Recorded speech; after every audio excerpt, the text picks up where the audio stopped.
Radha Madhava Kunja Bihari.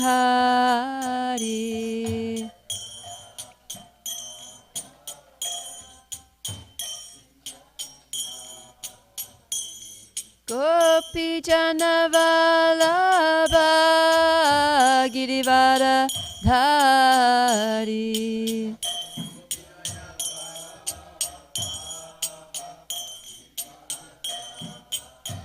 Jaya Gopi Janavalabha Girivara Dhari.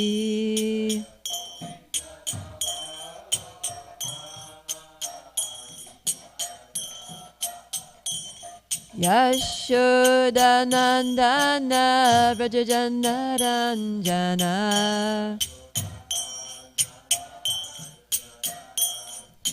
Yashodanandana Vrajajanaranjana.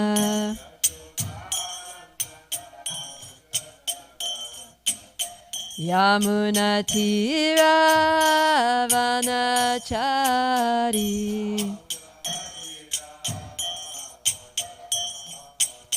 Yamunatira Vanachari.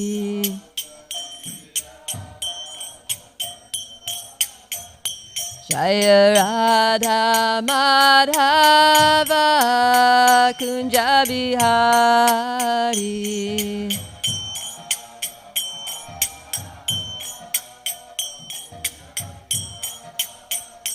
Jaya Radha Madhava Kunja Bihari.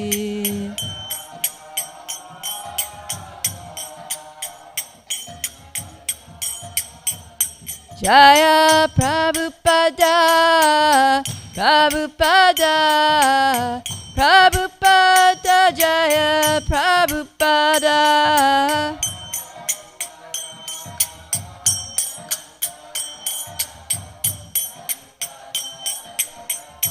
Nitai Gora Haribo, Haribo, Haribo, Nitai Gora Haribo.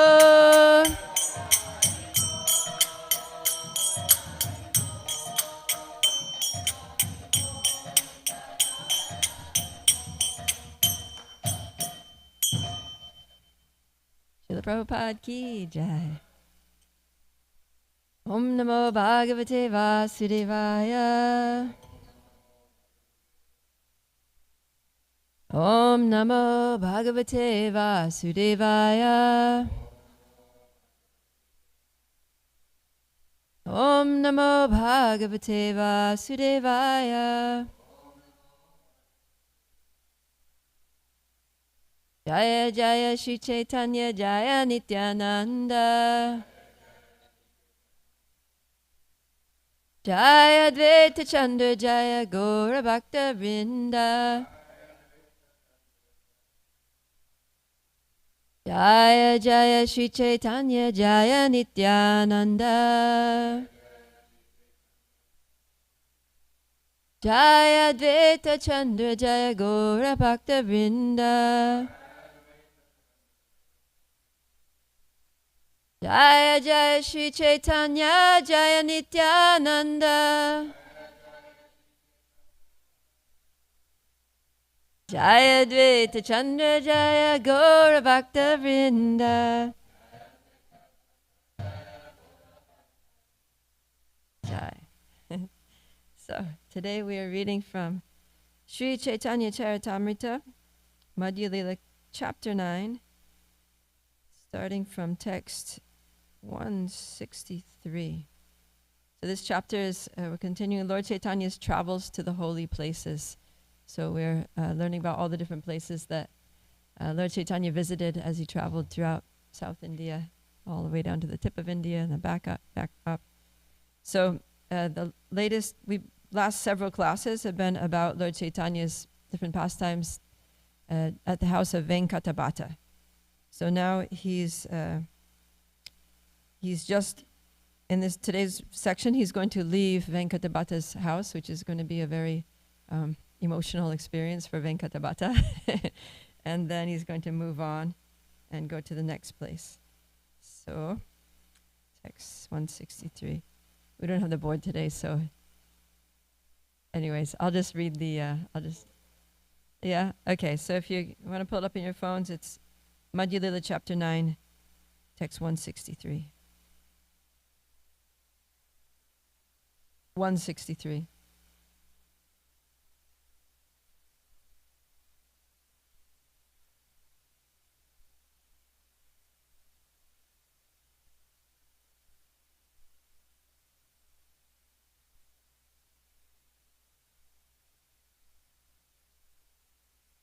Got it? Okay. Chaturmasya purnahaila bhata agyalaya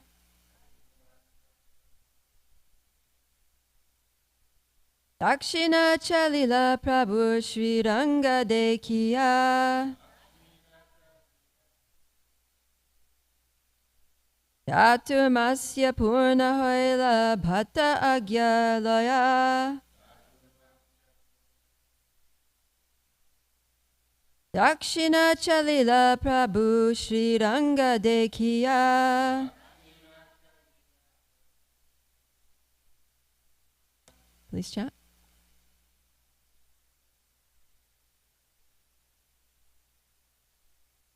Masya purnahaila bhata agyalana Dakshina chalila prabhu Sri Ranga Dekhiya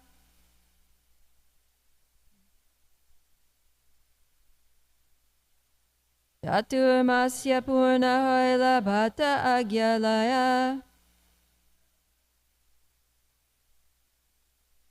Dakshina chalila prabhu Sri Ranga Dekhiya. Okay, let's just go to the word for word. Chaturmasya, the period of Chaturmasya. Purnahoila became completed. Bhatta Agyalaya, taking permission from Venkata Bhatta. Dakshina, south. Chalila, proceeded. Prabhu, Sri Caitanya Mahaprabhu. Sri Ranga Dekhiya, visiting Sri Ranga. Translation by Srila Prabhupada. When the period of Chaturmasya was completed, Sri Caitanya Mahaprabhu took permission to leave from Venkata Bhatta, and after visiting Sri Ranga, he proceeded further towards southern India. So there's no purport. We're going to continue. If you want, we can just say these Bengali verses like all together in unison. Sangete chalila bhatta nayaya bhavane tanre vidaya lila prabhu aneka yatane. Venkata Bhatta did not want to return home, but also wanted to go with the Lord. It was with great endeavor that Sri Caitanya Mahaprabhu bade him farewell. Prabhura viyoge bhatta hoila achetana eranga lila kare sachira nandana. When he did so, Venkata Bhatta fell down unconscious. Such are the pastimes of Lord Sri Caitanya Mahaprabhu, the son of Mother Sachi, at Sri Ranga Kshetra. So this is typical of Lord Chaitanya's travels, that wherever he went, he impacted people there that he met so profoundly that his departure was extremely painful for everyone. Yeah, we hear about this. When Lord Chaitanya left Puri, it was like a very emotionally traumatic scene for the residents of Jagannath Puri. When he went to leave on this trip, when he went to Vrindavan, also, especially for Gadadhar, because Gadadhar was his constant associate, because Lord Chaitanya is Krishna himself, and Gadadhar is the incarnation of Srimati Radharani in Lord Chaitanya's Leelas. And so when Lord Chaitanya left, I mean, it's kind of ironic, he left to go to Vrindavan. He left Radharani somewhere else. Anyways, that's like the esoteric understanding of it. But Gadadhar had taken a vow kshetra sannyas, that he would never leave Jagannath Puri. So when Lord Chaitanya was leaving, he was just like, what have I done? And then he was like yelling at himself, to hell with my vow, I'm going with you. You're the Lord. You are holy place. You are the holy, wherever you are, that is like where I should be. And then Lord Chaitanya had to calm him down and be like, no, don't be impulsive. Don't be overly emotional. Just calm down and stay here. You have a purpose to fulfill here. And he left. But when he left, it was the same thing. Gadadhar fainted. When Lord Chaitanya left Navadvip to go to Puri, same thing. The residents of Navadvip, they were walking with him. At one point, he just turned around. He was just like, guys, you have to let me go. And they all just were, crying and fainting. And here again, Venkatabhata. So imagine Lord Chaitanya, he stayed 4 months at his house. Imagine the Lord, the Supreme Personality of Godhead, staying at your house, waking up in the morning, taking his bath there, doing his sadhana there with you and your family, sitting down and taking meals. You're serving him, your kids are serving him, and he's talking to you. He's like, part of the family. And then he just, 4 months later, he's like, all right, gotta go. It's very difficult. So this pain of separation from the Lord is very intense for pure devotees like Venkatabhata. And yet it's a pain, but in one sense it's suffering, but in another sense it's bliss. It's another flavor of transcendental bliss for the Lord. And that's why the Lord enacts these pastimes. That's why Krishna left Vrindavan, is to increase the bliss, the transcendental, inconceivable transcendental bliss of all the residents of Vrindavan. And when Lord Chaitanya leaves, it's the same thing, that their happiness, their love for the Lord increases. So Lord Chaitanya is moving on, and let's see where he's going to go here. Text 166. Rishabha Parvate Chali Aila Gora Hari Narayana Dekila Tanra Nati Stuti Kari. When the Lord arrived at Rishabha Hill, he saw the temple of Lord Narayan and offered obeisances and various prayers. Purport by Srila Prabhupada. Rishabha Hill, Anagada Malaya Parvat, is situated 12 miles north of Madurai city in the district of Madurai in southern Tamil Nadu. It is one of the mountains known as the Kutakachalas.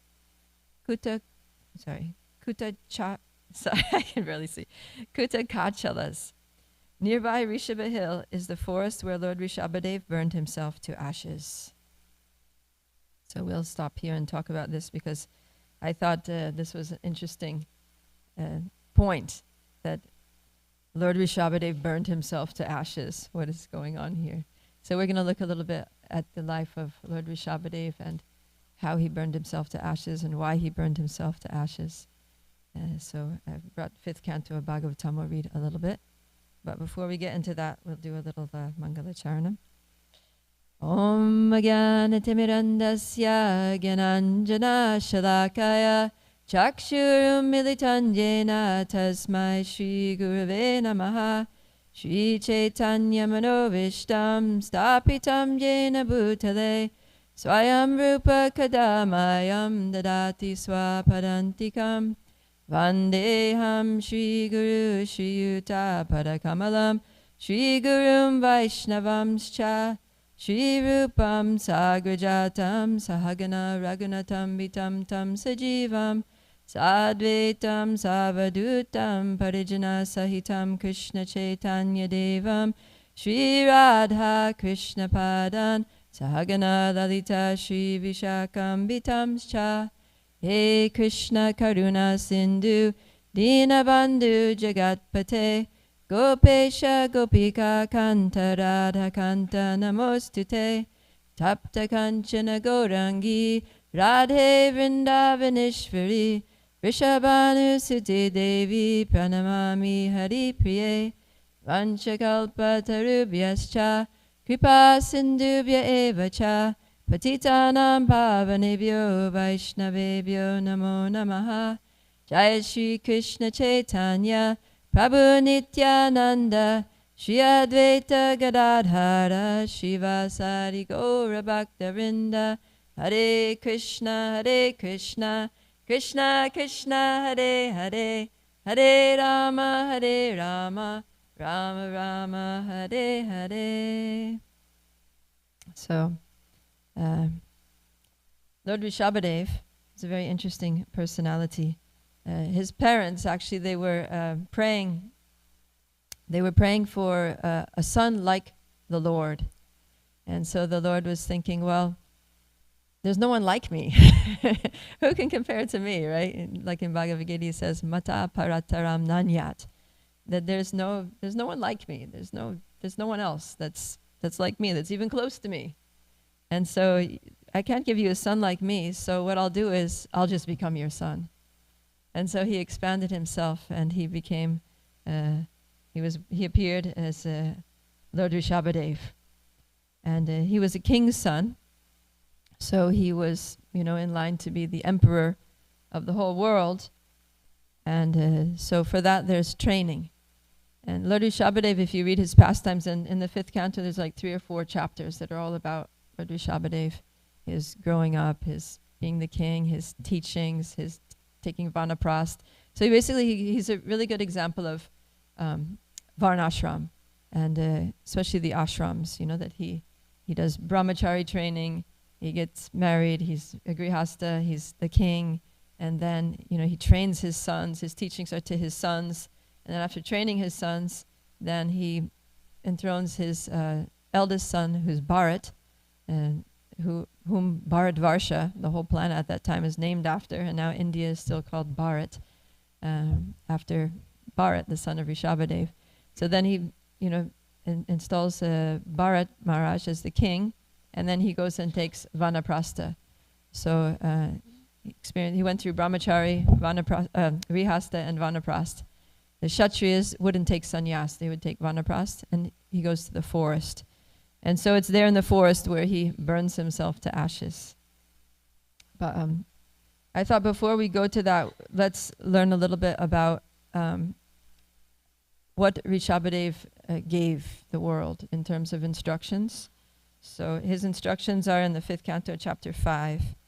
And we won't read all of them because they go for like 28 verses.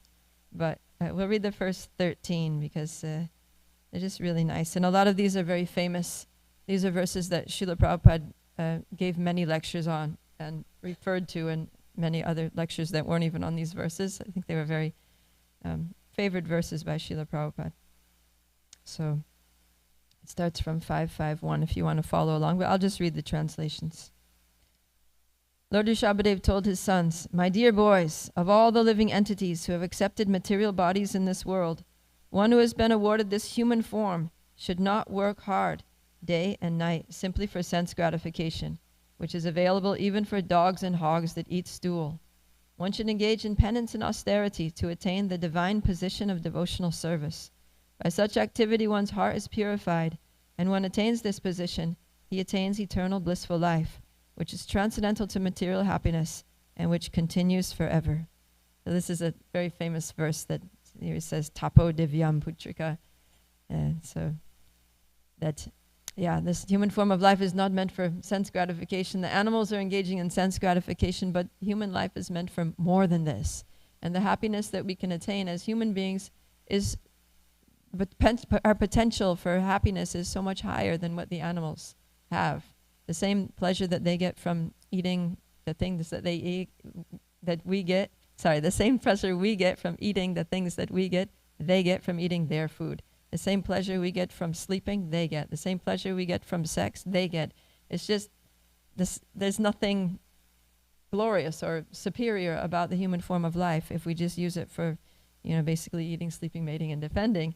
But he's saying, Lord Rishabhadev is saying that human life is meant for more than this. You should be experiencing a higher level of happiness, and that happiness is spiritual happiness, which is not temporary, which continues forever, ever increasing, transcendental bliss, anandam buddhi vardhanam. And that's attainable through devotional service. So do that. That's what you're meant to do in this human form. And then he goes on to say, how to come to this position. One can attain the path of liberation from material bondage only by rendering service to highly advanced spiritual personalities. These personalities are impersonalists and devotees. Whether one wants to merge into the Lord's existence or wants to associate with the personality of Godhead, one should render service to the Mahatmas. For those who are not interested in such activities, who associate with people fond of women and sex, the path to hell is wide open. The Mahatmas are equipoised. They do not see any difference between one living entity and another. They are very peaceful and fully engaged in devotional service. They are devoid of anger and they work for the benefit of everyone. They do not behave in any abominable way. Such people are known as Mahatmas. So he's saying that to come to this position of devotional service by which you can experience this unending transcendental happiness, you need to associate with devotees and serve those devotees. And then he describes what is a devotee. How can you identify a devotee? So yeah, they're equipoised, they're free from anger, they're fully engaged in devotional service, they work for the benefit of others, and they don't behave in any abominable way. So this is how he's guiding them. And then, continuing to text 3, those who are interested in reviving Krishna consciousness and increasing their love of Godhead do not like to do anything that is not related to Krishna. So this is what you do. So first of all, it's devotional service, and then who to associate with, and now what to do. So don't do anything that's not related to Krishna. So they're not interested in mingling with people who are busy maintaining their bodies, eating, sleeping, mating, and defending. They are not attached to their homes, although they may be householders, nor are they attached to wives, children, friends, or wealth. At the same time, they are not indifferent to the execution of your duties. Such people are interested in collecting only enough money to keep the body and soul together. So he's instructing his sons, they're going to be kings, Bharat is going to be the king, and his brothers are going to be assisting him in doing other Kshatriya duties. So he's telling them that, don't do anything that's not related to Krishna, but at the same time, you have to do your duties. You have so many duties as the ruling class here, and don't be negligent in your duties, but do everything related to Krishna. In other words, connect everything that you do to Krishna. So this is a general instruction. And then he's saying, don't be attached to your home and family, but at the same time, don't be indifferent to them either. You should still be affectionate to your wife and care about them, your wife and children. But don't become obsessively attached to them as if they are your property and, the all in all. Understand that they are spirit souls, they're on their own spiritual journeys, and, you're there to assist them in whatever way that you can to attain the perfection of the human form of life. Then text 4, now he's giving the bad results of someone who doesn't do that. When a person considers sense gratification the aim of life, he certainly becomes mad after materialistic living and engages in all kinds of sinful activity. He does not know that due to his past misdeeds, he has already received a body, which, although temporary, is the cause of his misery. Actually, the living entity should not have taken on a material body, but he has been awarded the material body for sense gratification. Therefore, I think it is not befitting an intelligent man to involve himself again in the activities of sense gratification, by which he perpetually gets material bodies one after the other. So he's like, all right, we already messed up our last life by, focusing on sense gratification, and that's why we're here in this material body. A spirit soul should not be in a material body. This should have never happened to, a spirit soul. You should have a spiritual body in the spiritual world, and the fact that you have a material body here in this material world was a big mistake. We got ourselves in here due to bad choices. So knowing this, don't make the same mistake again. Don't just make the sense gratification the focus of your life, because if you do that, what's going to happen? You're just going to get another material body and, have to deal with birth, death, old age, disease, and all the sufferings that come with that. So I think it's not very befitting for an intelligent person to do that. Now he says, text 5. As long as one does not inquire about the spiritual values of life, one is defeated and subjected to miseries arising from ignorance. Be it sinful or pious, karma has its resultant actions.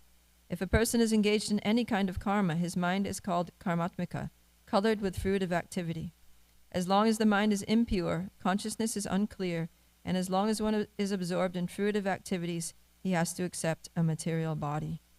So now he's going a little bit more into the mechanics of how one gets a material body due to performing material activities. So whatever you do, sinful or pious, we get karma.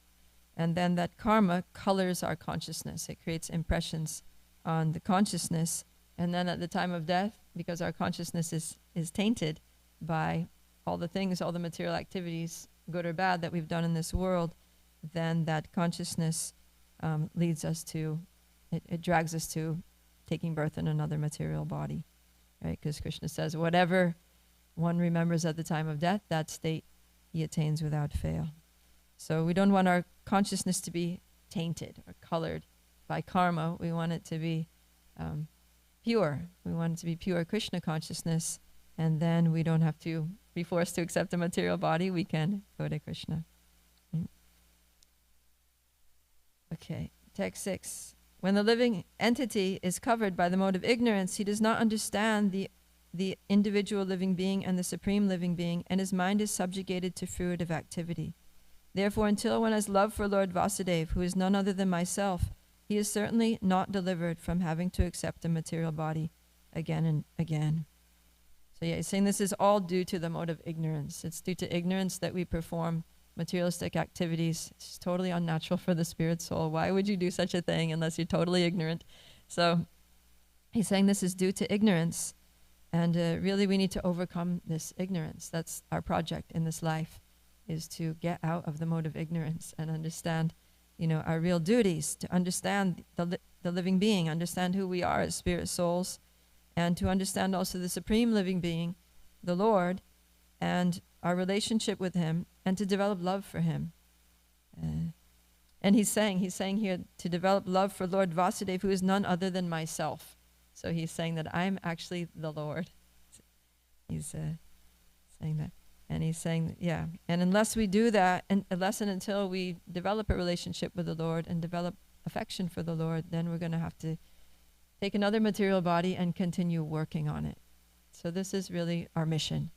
He's establishing, this is your real mission. Okay, you're going to be kings, you're going to have family, you're going to have to do so many things, but this is your real mission, is to realize who you are, who God is, and reestablish your loving relationship with him.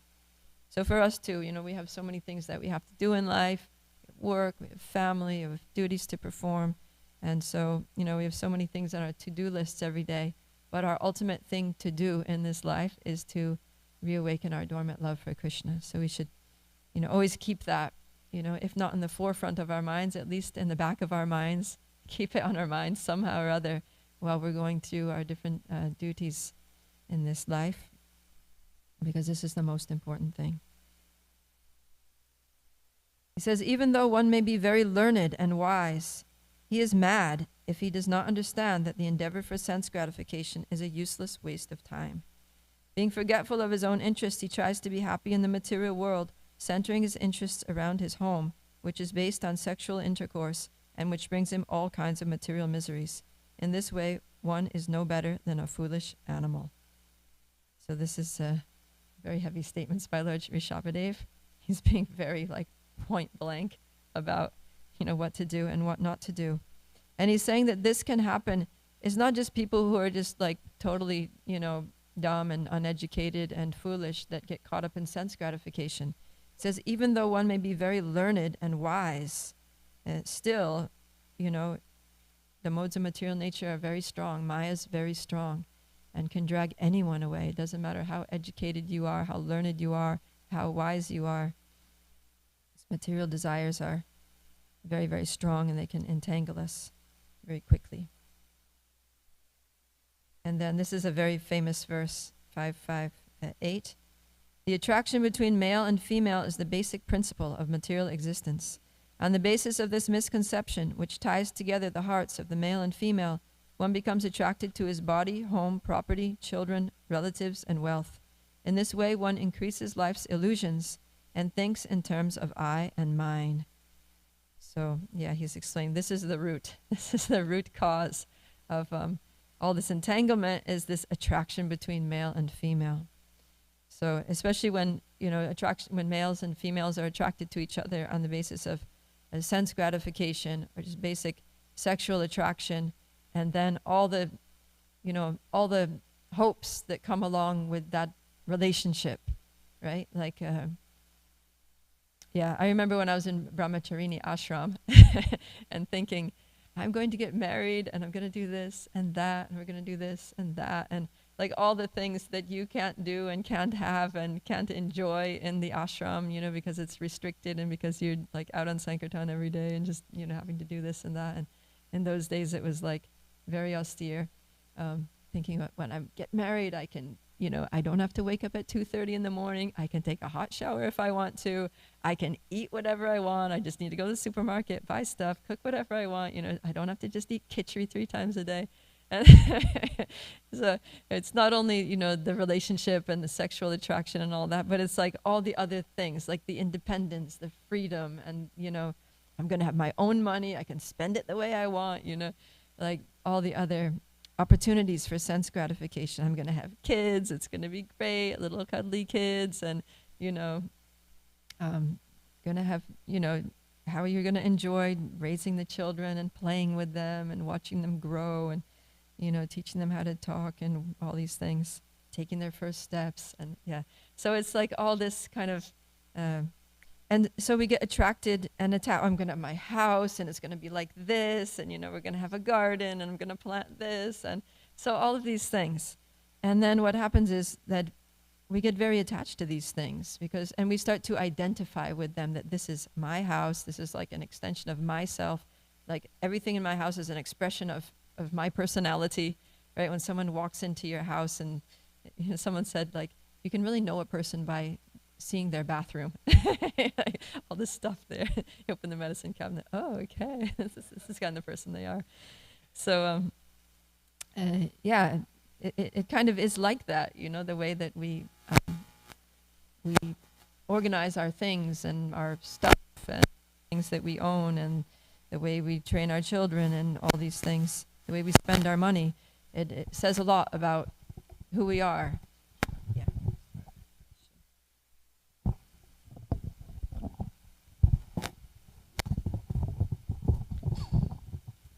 And so Lord Rishabhadev is telling his sons that, be careful, because, all these things can be glorious if they're used in the service of Krishna, right? Your home can be a temple. You can, your family can be engaged in the processes of devotional service. Like so many, we have so many examples of wonderful devotee families in Krishna consciousness, where the husband and wife are serving the Lord together. Children are being trained in Krishna consciousness. The whole family is sitting down and doing kirtan together, reading, doing Krishna Katha, doing service at the temples together. Inviting people over to the house for Krishna conscious programs. So this is nice, the conception that, and so we can be saved from these concepts of I, me, and mine, that this is me, this is my family, my wife or husband are mine, this is my spouse, these are my children, and this is my house and my garden and my things. And we can save ourselves from this illusion of material identification by very carefully molding our lives and our family situation and household situation and work in Krishna consciousness. So this is Lord Rishabhadev he's warning his sons that this is dangerous. It's like what do you call it? It's like anyways, it's like it's kind of like slippery. It's a slippery slope. Yeah, it's a slippery slope. So you go there, and it's very easy to just slip and fall down into the modes of passion and ignorance and material identification. So you have to you have to have your ice, these ice, what do you call them? Cleats?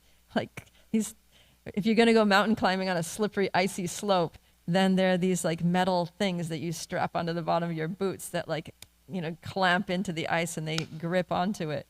So heading into Grihastha ashram, it's like you have to have your, ice cleats and so that you don't fall down the slippery slope, and so that you can keep climbing up. You can keep progressing upward and making spiritual advancement in Krishna consciousness in that ashram. And Grihastha ashram, yeah, just to not like have a total mood of doom and gloom here. It's like dangerous, and that there's actually so much scope. If we can, not slip and glide down, there's so much scope for purification and advancement in the Grihastha ashram, and that's why it's, such an important ashram. So, text 9. When the strong knot in the heart of a person implicated in material life due to the results of past action is slackened, one turns away from his attachment to home, wife, and children. In this way, one gives up the basic principle of illusion, I and mine, and becomes liberated. Thus, one goes to the transcendental world. So this is really important, because we always hear about this text 8, which is talking about how one becomes entangled and illusioned and attached to, family life.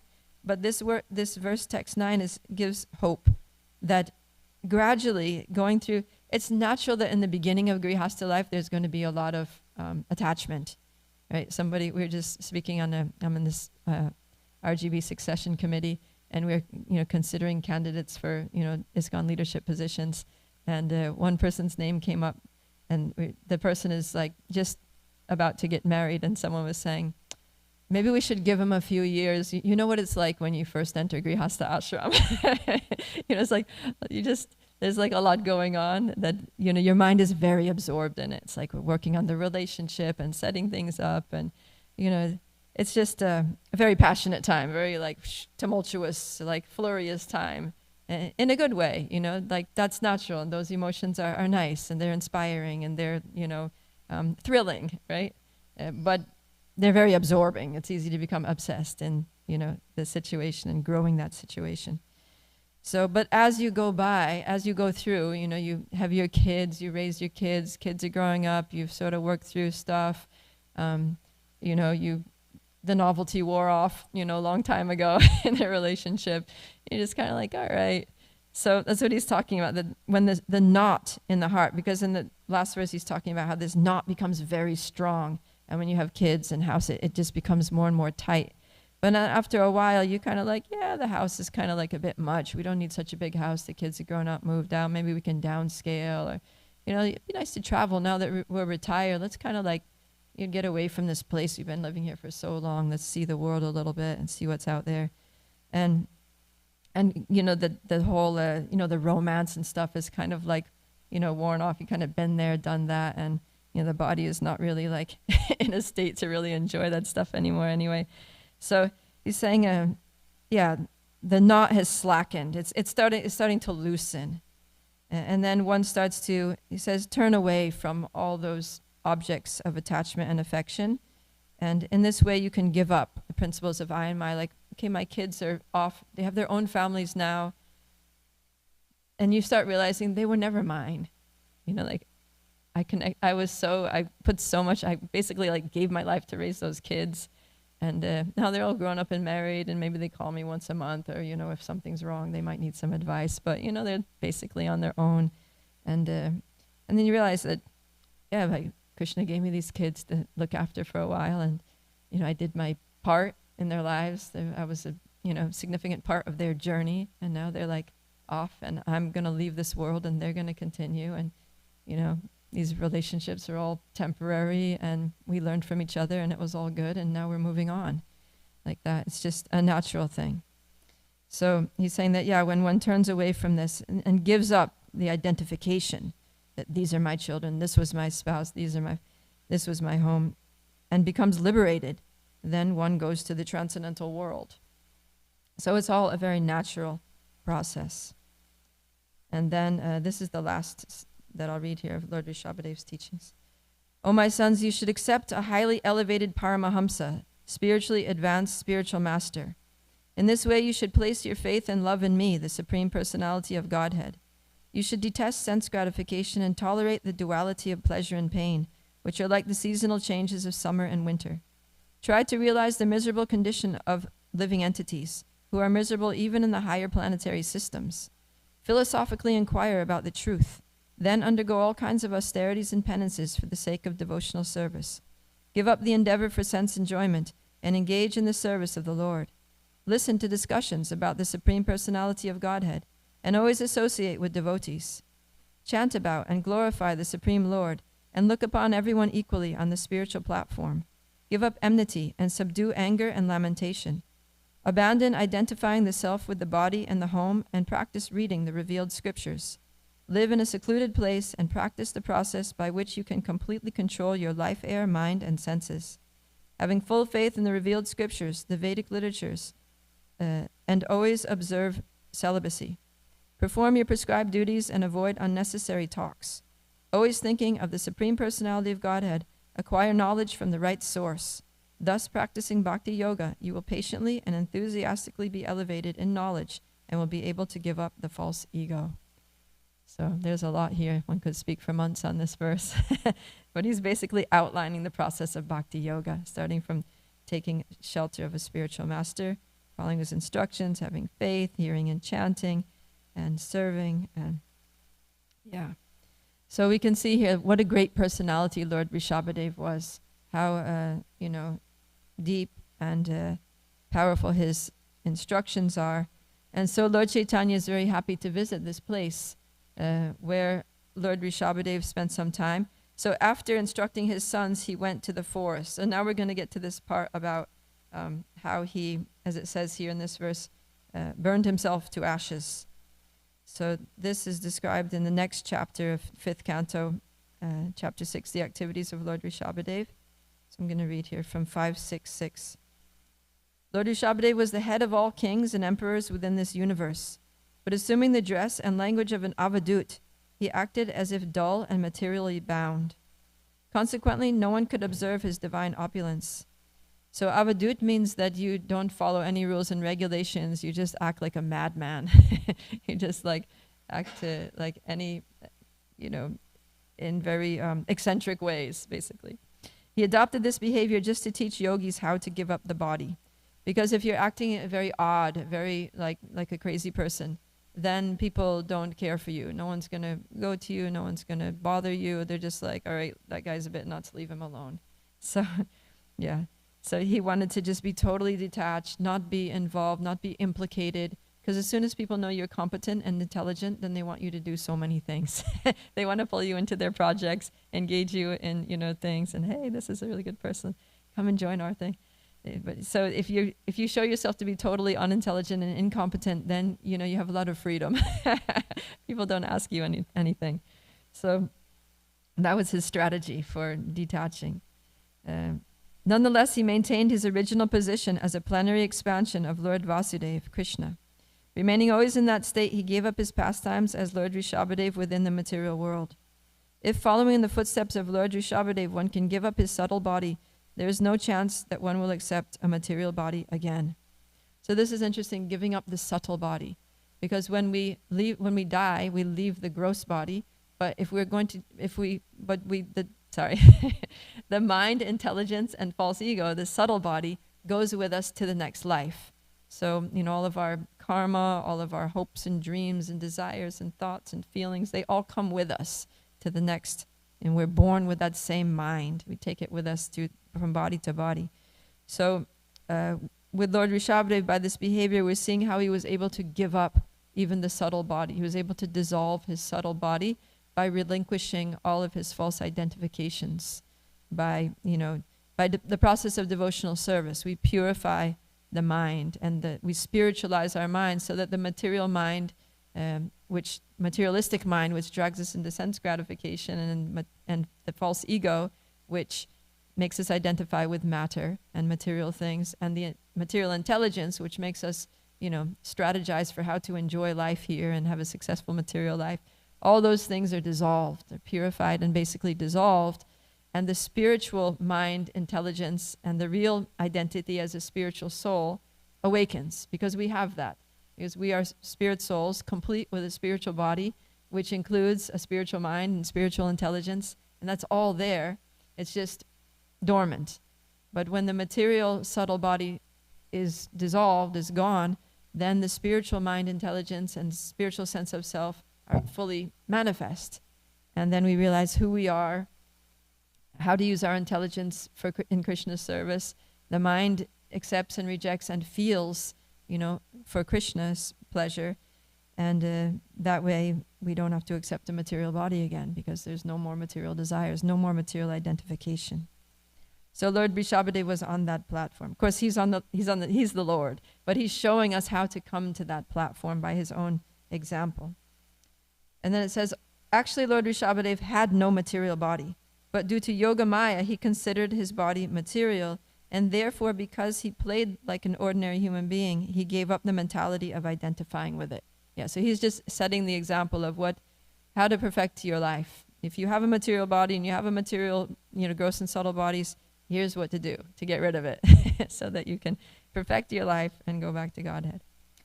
Following this principle, he began to wander all over the world. While traveling, he came to the province of Karnataka in South India, and he passed through Konka, Venka, and Kutaka. He had no plan to travel this way, but he arrived near Kutakachala, right, which is where Lord Chaitanya is. That's what we were just reading. He's visited this place, Kutakachala, and entered a forest there. He placed stones within his mouth and began to wander through the forest, naked and with his hair disheveled like a madman. So he's just wandering through that forest, totally naked, matted hair, like not eating and just wandering. So then the next verse. While he was wandering about, a wild forest fire began. This fire was caused by the friction of bamboos, which were being blown by the wind. In that fire, the entire forest near Kutakachala and the body of Lord Rishabhadev were burned to ashes. So, yeah. Let's see, I'll read. Was I going to read another one? No, I think I'll just stop there. So the interesting thing that it says in text 7 is that he had no plan to travel that way, but he arrived at this forest near Kutakachala. So when things happen, when we don't have a plan and they just happen, then we can understand that, the Lord is arranging things for us. So, of course, he's the Lord, but he's playing the part of a human being under the influence of Yoga Maya. And so he's allowing his life to be directed by the Lord. So often that happens. Many times on Sankirtan, book distribution on the street, people will stop and then they'll get a book and they'll be really happy that they met me and got a book. And then they'll say things like, it's funny because I never walk this way. I always take another way into town, and I just never pass this way, but something just told me, like, just go that way today. Just walk down that street. And then I met you and I realized this is why I came here to meet you, to get this book, because I needed this book. And many times that happens. And same thing for me, like in my journey of becoming a devotee. I met devotees in Malaysia and I was traveling around the world. And then I had plans, I was on a round the world ticket, and I had plans. I'm going to stop at this place, stop at that place. I had, called people and made contacts in advance for where I was going and what I was going to do. And then there was a whole twist, like a whole turn of events that, I couldn't get a flight. I was supposed to go to Frankfurt, Germany. I couldn't get a flight, and I really needed to get out of the place where I was. And then I was at the airport and I was like, just give me any flight to anywhere in Europe. And they're like, okay, we have a flight to London tonight. And I said, okay, just book it. So I went to London. I was like, I had no plans to go to London. I didn't know what I was going to do there. I didn't know, anyone. And I just got there. And then I remembered that I had met a girl in Malaysia who had given me her address, and she was living in London. So that was good. And the address she gave me, interestingly enough, was 10 Soho Street. So I went to the temple, and I joined that day. I moved into the temple that day. I spent hours. I went on Harinam. I heard the class. I took prasadam. I met a monk. I asked a lot of questions, got a lot of amazing answers, and was convinced to just join. So then that was but I had no plan, and it was kind of like this. When you have no plan, then you can know that the Lord has his plan. Even when we have our plans, man proposes and God disposes. So similar thing. Even the Lord, he's guided by the Lord's plan when he comes to this world. And another thing that's interesting is that this forest fire, how did this forest fire start? It says the friction of bamboos. So this is also it's a metaphor that's used in different places in Bhagavatam, like the destruction of the Yadu dynasty, when Krishna's family members, when Krishna wanted all of his family members to go back to the spiritual world before he did, to make sure that they were there and that they weren't going to stay and terrorize the earth because they were so powerful that no one would be able to stop them if they decided to, just become a little out of control. So he's like, I got to take these guys home with me. Otherwise they could wreak havoc here on the earth. So, so they started fighting with each other, and they basically all killed each other. And it's described there that the anger that arose with them, the fire of anger was like the fire caused by the friction of bamboos. In other words, no one caused it. No one caused that forest fire. No one intentionally lit it, but just the wind blew the bamboo trees together, and some dry bamboos are very flammable. And then the friction of those rubbing together with the wind blowing, they burst into flames and start a forest fire, and that was it. So it's so this metaphor can mean the desire of the Lord. It's used when the friction of bamboos is used as a metaphor. It means by the will of the Lord this happened, and so that's the sense in which Prabhupada says Lord Rishabhadev burned himself to ashes. It's not like he doused himself with gasoline and lit a match. He didn't burn himself like that, but by the will of the Lord, and he is the Lord, this forest fire happened, and he didn't plan to go to that place, but he just happened to be in that place, and the forest fire just happened to happen, and then he just got consumed. His body got consumed by the flames. But Prabhupada writes in the purport here to text 8 that forest fire and Lord Rishabhadev's leaving in that place made that place a place of pilgrimage. That's what made the place a place of pilgrimage, was because that was the disappearance place of the Lord Rishabhadev. And Prabhupada says that due to Lord Rishabhadev's presence, all the animals in the forest were also liberated from material engagement. So because they all died with the Lord, they all went up in smoke together. All the animals, all the insects, all the, whatever, the plants and trees that died in that forest fire, they all also went back to Godhead. They were liberated because the Lord was there. They died in the presence of the Lord, with the Lord. So we can see that, everything that happens, the Lord's disappearance was auspicious for everyone. It wasn't not like he committed suicide and it was something really strange and, scandalous or something. So holy places are holy, not just because there's a temple there, but because the Lord went through there. And even if a devotee goes to a place, devotees turn holy places into places of pilgrimage. Like there's this famous verse from Bhagavatam. It says, Bhavad vida bhagavatas tirta bhuta swayam vibho tirti kurvanti tirtani swanta stena gadabrita. Pure devotees are like holy places personified because they carry the Lord in their heart. And therefore, wherever they go, they turn that place into a holy place of pilgrimage. Like right here, we're sitting in Radhakalachandji Dham, and it's a holy place of pilgrimage because Radhakalachandji are here, Jagannath Bali, Subhaji, Shri Gaura are all here. And it's also a holy place because Srila Prabhupada came here. And it's also a holy place because Tamal Krishna Maharaj spent so much time here. And it's also a holy place because so many other pure devotees came here. And also because so many amazing devotees live here, right?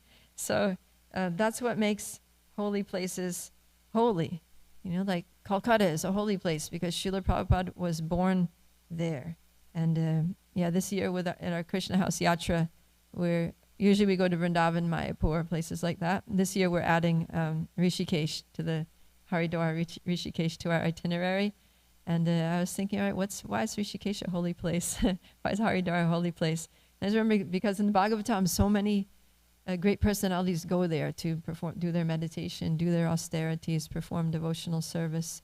So I was like, that's what we can talk about. Like I'm thinking, what kata are we going to do, there? I'm thinking there's so many Bhagavatam pastimes that this person went to Haridwar and like that. So that's what makes a holy place a holy place. And so Lord Chaitanya is doing the same thing. He's turning all these holy places that he visits, even if they're not holy places. Every place where Lord Chaitanya stepped his foot is a holy place. And this year, Vaisheshika Prabhu is doing a yatra in December, and he's doing with the youth, and he's taking them to all the places in India where, maybe not all the places, but the significant places where these places that Lord Chaitanya is traveling to that we're reading about in this chapter, he's taken to all those places. Lord Chaitanya stopped here, he had this pastime here, he stopped there, he did this pastime, Venkatapata's house where he stayed and things like that. So it's like the first time I think that this yatra has been done by ISKCON devotees. So, I mean, I don't think I'm going on it, but I'm really excited for the youth that will be going on it, and I hope it becomes a regular thing. So this is, going on pilgrimage it's an item of devotional service, pada sevanam, using our feet. Not only pada sevanam means serving the lotus feet, but also means using our feet to serve the Lord, right? Walking, doing parikrams. And we get benefited.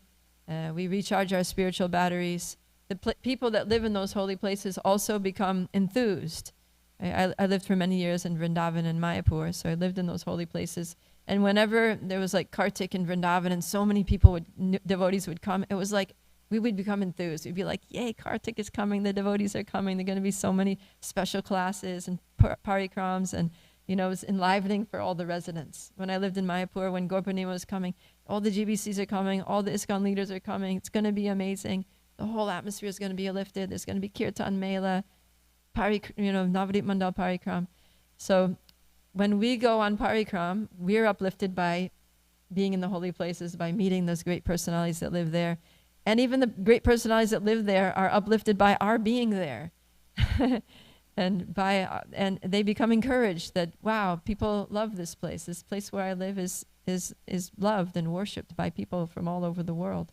And then also, additionally, when very pure devotees visit holy places, they purify even the holy places. Right? When Mother Ganga was coming to this world, she was concerned. Oh no, so many sinful people are going to bathe in my waters. I'm going to become contaminated. What to do? So then she was reassured that don't worry, because pure devotees are going to come, they're going to bathe in your waters, and they're going to neutralize all the sinful reactions that were washed off into you. They're going to purify all those away, so you'll resume your pure state. So going on pilgrimage is a really wonderful activity for all parties concerned and for the holy places themselves. And so we see Lord Chaitanya, who's Krishna in the form of the devotee, teaching us how to be devotees, especially in this age of Kali. And he's going on pilgrimage to holy places. So, Jai. Any questions or comments about this? We've heard some nice instructions. And Hare Krishna Mata. Thank you so much for such a wonderful narration of the pastimes of Lord Rishabdev, and also talking about the philosophy. It's so nice to hear the philosophy spoken that's taught by a parampara. So elusive, so wonderfully explained. Thank you so much. I wanted to maybe explore the topic that you touched upon, which is getting rid of the subtle body. And you made a comment that by our consciousness is contaminated by karma. And I was thinking about, the statements from the Nectar of Devotion, where Rupa Goswami is teaching about how by the process of practicing Krishna consciousness, he quotes that the aprarabdha phalam papam kutam bijam phalonmukam krameneva praliyeta vishnu bhakti ratatmana, that by practicing devotional service, all karma is eradicated. Yeah. But obviously the sadhaka, even though the karma may be gone, but because of their desire to, I can speak for myself, right? Like to enjoy in this material world still exists. So is it because of karma, or is it because of this desire that we still, I just want to enjoy independent or whatever, like that desire is still existing, and which is why the consciousness is still not pure. I just wanted to explore that point and also see, is that what is the subtle body that's keeping me here still? Yeah. So, I mean, karma and the desire to enjoy are basically the same thing, right? Because, like you said, you mentioned there's 4 stages of sinful reactions. So one of those is the desire, right? There's the desire is the seed of karma is the desire to perform material activities. So the desire is colors our consciousness, our karmic.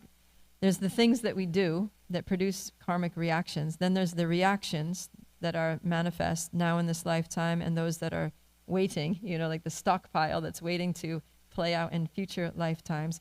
Because we have so much karma to burn off that we couldn't possibly do it all in one lifetime. So we get allotted, we get like an allotment, okay? In this lifetime, you're gonna have to experience this karma, and that's our prarabdha karma, that's the manifest karma. But there's still so much aprarabdha karma that's waiting. And then by performing material activities, we get the desire to do it again. That's what happens. Like if you haven't experienced something, you don't know anything about it, then you don't have any desire related to it, right? But then as soon as someone tells you about it, then you get the desire, oh, wow, that sounds cool, that sounds fun, let me try it. So then you do it, and then you have an experience, and you get some little, pleasure from doing it, and then you're like, oh, let me do it again, right? That's how we get habituated to doing things, but you got to do it the first time. And then and then you get the taste for it, and then you want to do it again. So that's how the desire is linked to the desire that makes us do something that gives us a karmic reaction. And then after doing it, the desire becomes stronger.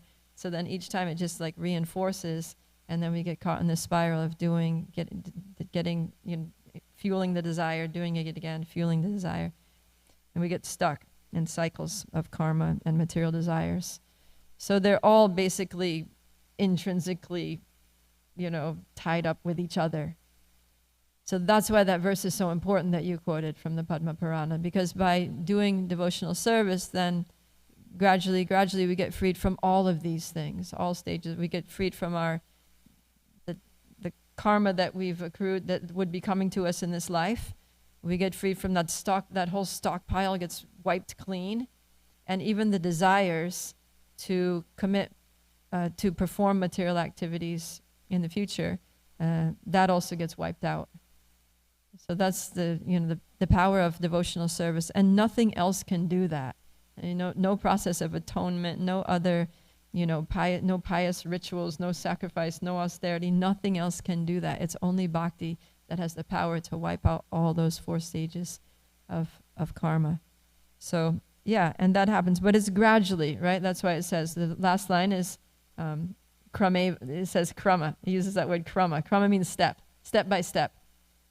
So it's like, in one sense, so that's why our material desires don't go away. They don't go away immediately, right? They're step by step. It's a gradual process, but we can experience it, right? We can experience it. If you think about your mindset before you became a devotee and now after practicing for, many years, it's different. You may still have some material desires, but it's not so intense as it was before. It's not so much.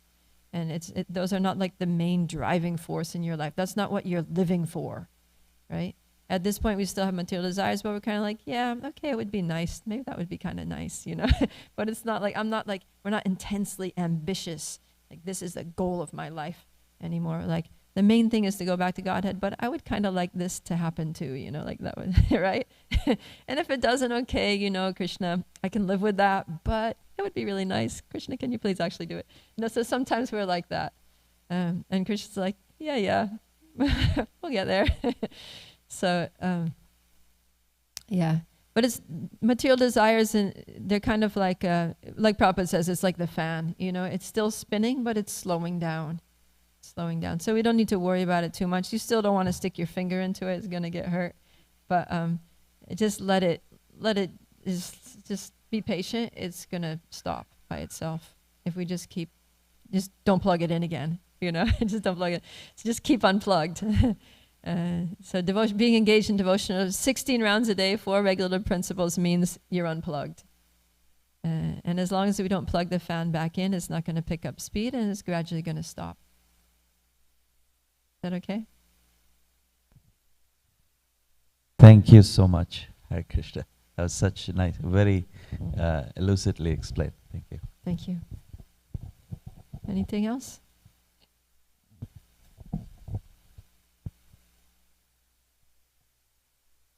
Oh. Also in Bhakti Rasamrita Sindhu, there's a verse quoted about how by engaging in bhakti, all of your desires, all of your karma is burned to ashes, just like a fire burns firewood to ashes. And in the commentary, I think it's Jiva Goswami, he says when you build a fire, your intention is not to burn all of the wood to ashes. You're building a fire for cooking.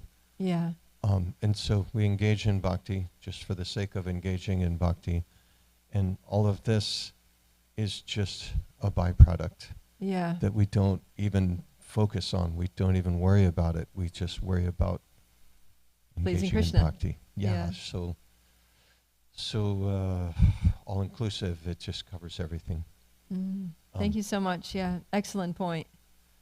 And one other thing, you're talking about holy places being created by things that have happened there, by people that visit there. And that just reminded me of the old Sankirtan newsletter. It's back in the 1970s. They talked about devotees on the Radha Damodar party going to a parking lot, and as they get out of the van, first they offer obeisances to the holy yajna site where Oh, wow. somebody is going to get a book and their whole life is going to be changed. And so, yeah, and we all remember the place where we first met devotees and the people involved, and we just feel like something